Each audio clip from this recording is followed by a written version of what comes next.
qishda g'amini hozir deganda umuman limit, payment, shampamsiz ham uyda zo'r yoritsa bo'ladi. Uyda tashlab olishga tayyor bo'lgan kalonka hamda bitta lampochka bilan ko'rib turganlaringdek simni yaxshilab obmotka qilib aylantirib olamiz.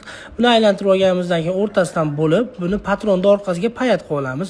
Plus minus qilib olganimizdan keyin patronni bitta kardonga yaxshilab qotiramiz. Qotirganimizdan keyin endi o'sha tashlab olishga tayyor bo'lgan kalonkani, mana shunaqa magniti bor, mana shunaqa kalonkachani olib, buni ko'rib turganlaringdek plus minus joyiga yaxshilab payat qilib olamiz. Patrondan chiqqan simni endi yana bitta simni olib, mashinaning svichasi bo'ladi. Shu svichasiga yaxshilab mahkamlab olamiz. Buni ham payat qilganimizdan keyin, mana ko'rib turganlaringdek orqasidagi magnit bor sabab shu svicha bunga yopishadi. Endi bu kardonni bitta joyga qo'yasizlar.